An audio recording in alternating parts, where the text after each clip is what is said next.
pop. 45% women represented this year. What's it going like for you?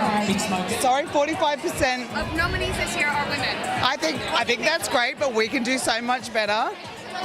There's a really fabulous initiative called Key Change, which is driven out of London and Europe, and they've got festivals and organisations around the world signing a pledge to reach 50-50 minimum by 2020, and we've just joined that pledge, and I think it's possible.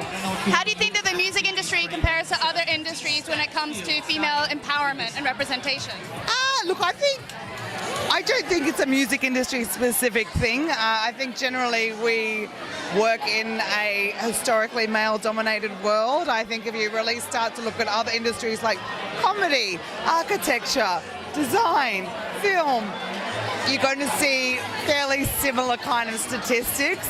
But I think what is happening now, which is fantastic, is that women are coming together, they're putting together empowerment programs, they're supporting each other, they're conscious of what are the footprints we leave for the next women, they're making pathways, they're bringing women up with them, and that's fantastic. What have been some highlights in 2018 from your perspective, and what are you looking forward to in 2019? What are the milestone, step change things?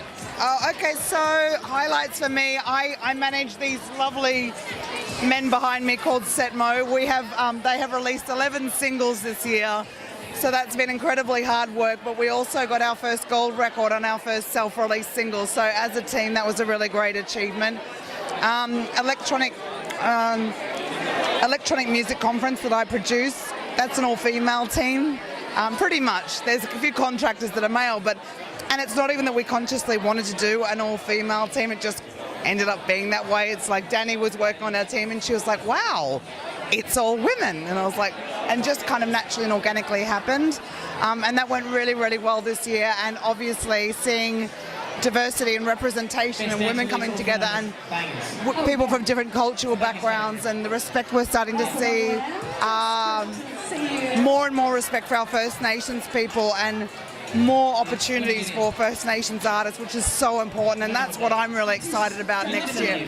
I think we started to see with Baker Boy and other artists, we're really starting to see some incredible artists coming through, and I think they're going to set amazing examples for the next generation of artists, and personally that's what I'm excited about next year. Do you think that we're doing enough to address intersectional feminism, or are we doing things too separately, like Indigenous rights and women's rights? And I think we are doing, I think you're exactly right, we are looking at things too separately, but I think we're also changing that lens at the moment, and we're going through decades and decades and decades of really deeply ingrained stuff to work through, so we kind of had to go through that process of like compartmentalizing it, and then I really believe that we're going to see more of an intersectional approach coming through next year, and it's already started. It started on a smaller level, but I think we're going to be sitting in a pretty amazing place in the next 3 to 5 years, and I'm feeling personally very positive.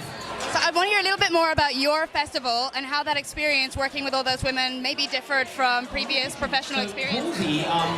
So my festival, it's a conference. It does have a festival arm. It's called EMC Electronic Music Conference. We have, since about 2015, we have partnered with Music New South Wales, the state music body, and we've worked with them on an initiative that they started called Women in Electronic Music, because we saw the huge and shocking disparity in electronic music, and we really wanted to change that. So we have for several years been doing different initiatives, different activities, working together on showcases, and so it wasn't as though this year was something really new. To be honest, it was almost, I feel as though this year was a culmination of many years of work in that space, and we didn't consciously go out there to go, oh, we're going to just recruit all women.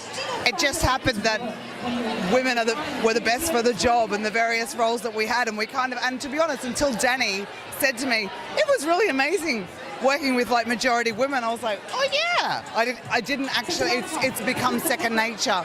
And I really think that's as difficult as the times and the transitional stage we're going through. it feels sometimes a bit forced, but I think we have to go through that process for things to become second nature. So there is space for a bit of affirmative action for the sake of redressing. Absolutely, absolutely. And as awkward and unnatural as it feels, that's okay. We're allowed to feel like that. We're allowed to go through a few years transition to go, this feels a bit weird and prickly, because ultimately what we're trying to do is make things better for the next generation. So, yeah.